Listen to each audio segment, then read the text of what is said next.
esainya ini agak menantang sih. Kita harus translate. Esai yang bahasa Inggris. Esai yang bahasa Inggris itu hanya diberikan 2 soal, tapi dua-duanya translate. Jadi menerjemahkan. Jadi dari Indonesia ke Inggris, dari Inggris ke Indonesia. Nah ini boleh yang ada contoh nggak? Masih ingat nggak pertanyaan translate-nya apa?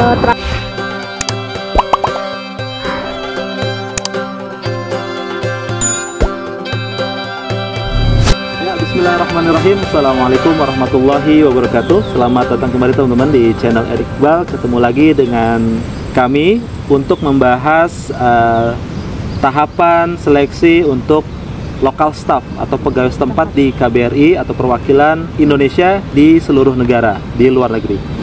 Sebelumnya kami telah menyampaikan untuk tips dan juga tutorial cara lulus administrasi seleksi lokal staff. Jadi tahap kedua adalah tes tulis.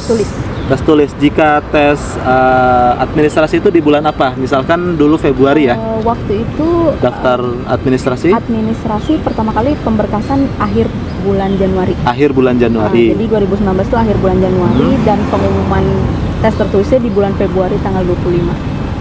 Pengumumannya 25 Februari. Akhir Februari lagi. Ya? Akhir Februari. Jadi kurang lebih satu bulan. Kurang lebih 1 bulan pengumuman sampai tes tulis. Tes tulisnya bulan apa? Tes tulisnya bulan Maret tanggal 4 dan tanggal 5. Oke. Jadi kalau teman-teman sekarang ini Agustus, kemungkinan 1 bulan setelah administrasi akan ada tes tulis. Tes tulis itu sebulan setelah administrasi. Nah, ketika tes tulis itu dihubungi yang lulus saja. Yang dihubungi ya melalui email. Yang lulus saja dihubungi melalui email. Jadi tanggal 25 itu pengumuman dan di dalam pengumumannya itu udah dikasihkan jadwal tanggal 4 dan tanggal 5 Maret waktu itu langsung tes. Jadi ada jeda setelah pengumuman sampai ke tes selanjutnya kurang lebih 10 hari. Oke. Jadi nanti yang dihubungi yang lulus saja, ya, yang lulus. Melalui email apa ada telepon juga?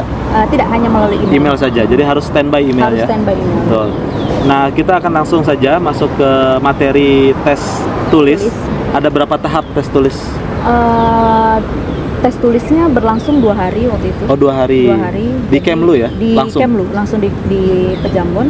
Itu ada 4 tahapan. Sebenarnya ada dua tahapan, tapi di dalam 2 tahapan itu ada 4 materi. Jadi ada 2 hari. Ada 2 hari. Hari pertama itu 2 tahapan. Tahapan dibagi berapa? Tapi dalam 2 tahapan itu istilahnya 2 soal lah. Tapi gitu. ada 4 materi. Jadi untuk soal yang pertama, maksudnya untuk ujian yang pertama itu ujian pengetahuan umum. Nah, pengetahuan umumnya itu terdiri dari 2, pengetahuan umum yang Pancasila, negara, kemudian ada juga yang tentang hubungan internasional. Jadi wawasan kebangsaan dan juga pengetahuan internasional. Contohnya soalnya waktu itu soalnya untuk yang wawasan kebangsaan mungkin sama kali ya kayak tes CPNS itu. Jadi fungsinya apa? DPR apa? Jadi fungsi lembaga negara. Kemudian sistem pemerintahan Indonesia itu seperti apa? Itu gitu. Pilihan ganda ABC. Itu ada 3. Ada pilihan ganda, ada isian singkat sama esai. Ada esai juga. Ada esai juga. Jadi, berapa soal? Seingat saya waktu itu kurang lebih 25 pilihan ganda, 10 isian singkat dan 5 esai. Waktunya 45 menit. 45 menit ya. Nah, dan dalam satu soal ujian itu, berkas ujian itu udah langsung kombinasi 2 materi, wawasan kebangsaan dan juga pengetahuan internasional. Jadi dalam 1 hari itu dibagi 2 kali. Dibagi 2 kali. Itu paginya itu untuk yang tadi wawasan kebangsaan sama hubungan internasional. Dan lanjut lagi siangnya itu untuk bahasa Inggris. Bahasa Inggris itu semacam grammar. Bahasa Inggris itu ujiannya tertulis. Masih sama, isian ada pilihan ganda, isian singkat sama esai. Nah, cuma kalau yang pilihan gandanya itu mix lah, ada grammar, kemudian ada reading juga, bisa campur-campur. Kemudian kalau yang isian singkat grammar. Itu grammar. Jadi misalnya ada kalimat utuh gitu. Kemudian ada satu part yang kosong. Nah itu misalnya diisinya sama to be-nya kira-kira apa, jadi, atau semacam tes TOEFL verb-nya tuh ya? apa? Ya kayak semacam tes TOEFL. Ada listening, ada tidak ada. reading? Reading ada. Ada soal, ada terus bacaan, ada pertanyaan. kemudian ada pertanyaannya. Jadi, terus yang isian, yang esainya ini agak menantang sih. Kita harus translate. esai yang bahasa Inggris. Esai yang bahasa Inggris itu hanya diberikan 2 soal, tapi dua-duanya translate, Jadi menerjemahkan. Jadi dari Indonesia ke Inggris, dari Inggris ke Indonesia. Nah ini boleh yang ada contoh nggak? Masih ingat nggak pertanyaan translate-nya apa? Translate-nya itu berita. Jadi waktu itu saya masih ingat banget karena pas waktu tes itu lagi hangat-hangatnya soal Brexit gitu. Yang Inggris keluar dari Uni Eropa. Nah itu bahasannya tentang itu sama. Jadi ada berita, ada yang berita bahasa Indonesia dan berita bahasa Inggris. Nah kita diminta untuk yang bahasa Indonesia diterjemahkan ke bahasa Inggris, yang bahasa Inggris diterjemahkan ke bahasa Indonesia. Gitu. Jadi itu tapi kemampuan. Berbeda ininya betul. Apa sih namanya, berita yang berbeda. Berita. Jadi cuma 2 aja. Iya, 2 esainya aja. Ya. Esainya 2. Jadi translate itu memang harus harus punya kemampuan bahasa ya, bahasa Inggris terutama bahasa Inggris. Karena mungkin sesuai topik juga ya. Iya, topik. Kalau lagi sekarang ini mungkin kalau sekarang ini COVID gitu ya, bisa jadi. Bisa jadi. Itu kemungkinan kita update saja berita-berita terbaru. Dan juga wawasan kebangsaan harus teman-teman pastikan juga, baca koran, baca berita. Dan juga di dunia ya, internasional. Mungkin berita-berita yang lagi happening apa sekarang? Misalkan hubungan Indonesia dengan negara-negara sahabat dan juga termasuk nama-nama menteri. Oh iya betul. Kemudian nama-nama pejabat-pejabat negara. Ya, gitu. Jadi yang penting-penting misalkan kasus-kasus yang lagi ada di berita, boleh teman-teman pastikan itu ya. Itu tes pagi kan 2 hari ya? Iya 2 hari. Jadi itu hari pertama. Hari keduanya? Hari keduanya itu komputer. Jadi komputernya itu praktek atau tulis? Praktek. Ujian praktek. Jadi ada 2 sesi. Sesi yang pertama itu untuk yang umum. Jadi untuk kemampuan komputer umum lah, Office. Betul. Kemudian dasar. Jadi mengetik cepat. Kemudian kita dikasih semacam soal, ada si A gaji pokoknya sekian, punya anak sekian, anak misalnya jumlahnya berapa, kemudian punya istri, kemudian ada orang tua. Nah itu kita diminta untuk menghitung tunjangannya berapa. Dikasih rumusnya, kayak misalnya tunjangan pokok itu atau misalnya gaji pokok itu ditambah tunjangan ditambah apa itu ada, tapi kita harus buat dalam format Excel. Kemudian bikin PowerPoint, presentasi gitu. Tapi dari hasil CV kita. Jadi CV yang kita buat itu dirubah menjadi bentuk presentasi, sama ditambahkan misalnya motivasi mengikuti local staff, tes atau apa segala macam itu ada di tes komputer. Betul. Yang dasar. Nah yang sesi keduanya kalau teman-teman jurusannya misalnya programmer, IT. Nah itu ada kemampuan komputer untuk yang lebih punya kemampuan lebih lah ya, yang ada kemampuan lebih dan sesuai memang sama jurusannya gitu. Nah kalau waktu itu karena saya HI bukan yang IT ataupun programmer, saya nggak ikut. Jadi hanya untuk ujian komputer yang basicnya saja. Yang basic saja. Tetapi bagi yang punya kemampuan selain IT atau komputer, selain IT ataupun komputer, salah satunya misalnya bahasa. Nah itu ada juga tesnya. Waktu itu tahun 2019 saya ada 5 bahasa. Yang dites kan waktu itu. Tesnya juga sama seperti yang setelah waktu komputer yang basic setelah waktu komputer basic tadi di sesi keduanya. Itu bahasa Spanyol, bahasa Perancis, bahasa Arab, kemudian Jepang. Satu lagi saya lupa ya apa ya. Itu bahasa asing itu pokoknya bahasa asing semua lah ya. Itu ada Di Badara itu waktu itu ikut tes yang bahasa? Enggak ikut karena waktu kan saya ada kemampuan bahasanya Korea waktu itu, dan punya sertifikat. Tidak ada sertifikatnya, tapi tidak ada dalam tesnya gitu. Kenapa tidak ada tes itu? Karena waktu itu Korea tidak minta untuk local staff. Oke.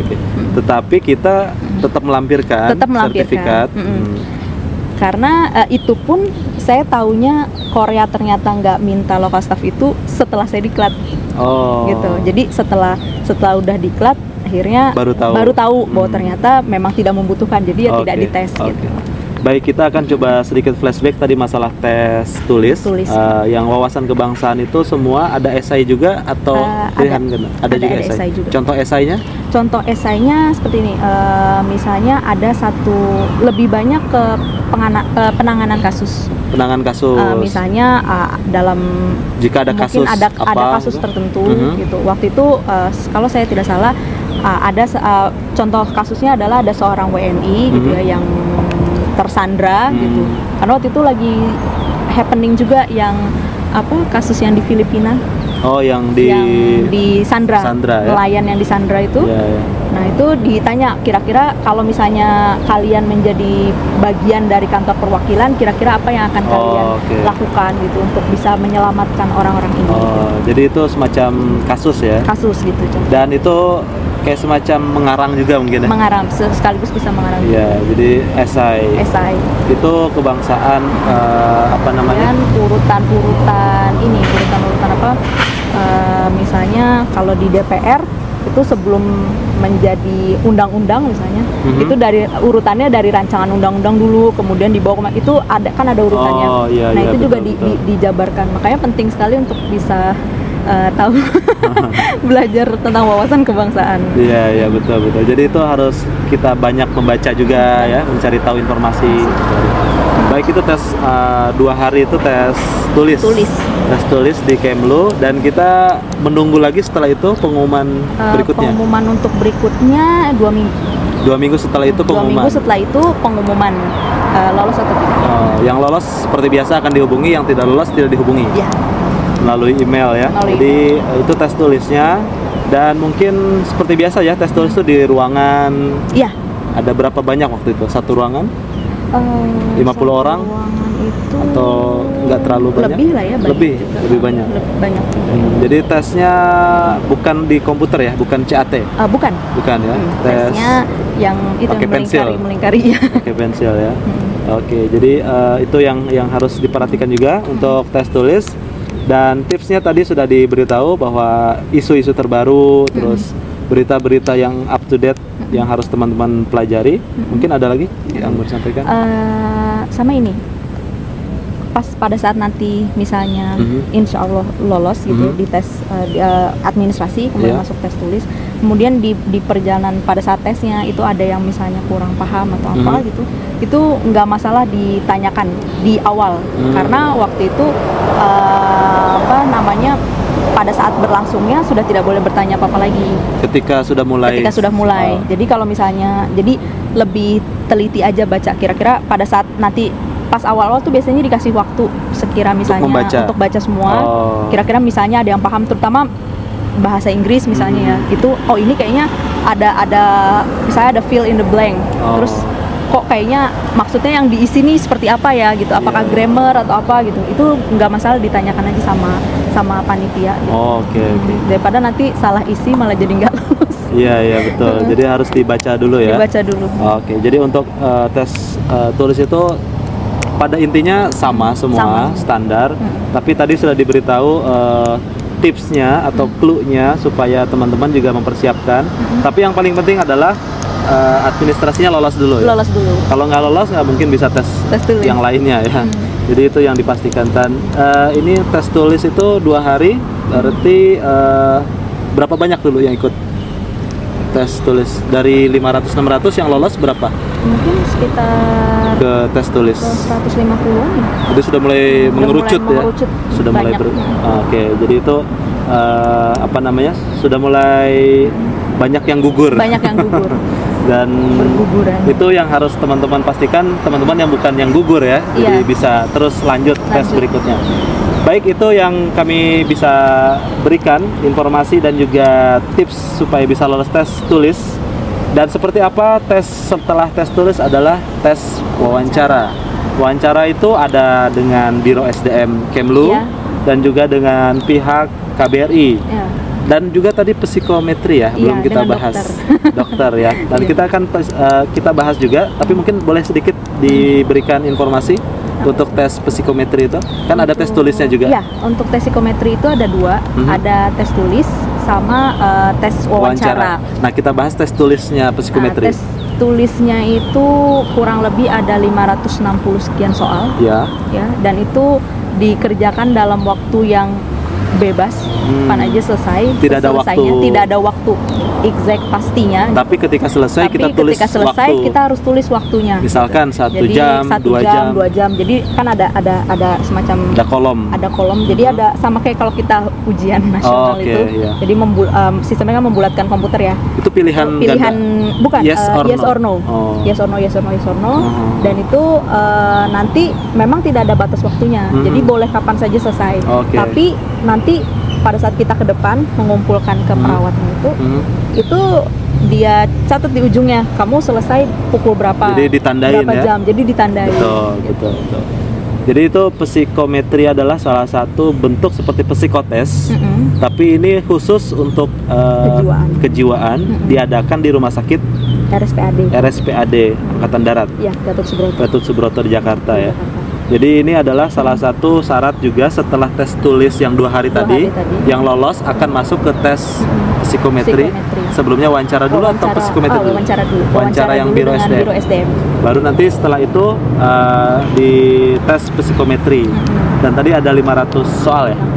500 soal dengan waktu yang tidak terbatas, tetapi mungkin ada kriterianya tuh ya. Yang lolos tuh seperti apa?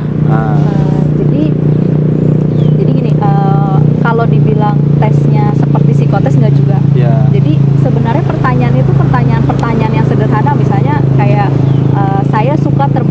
saya sering terbangun di pagi hari misalnya. Iya atau tidak gitu. Setuju atau tidak. Itu kan pertanyaan singkat, tapi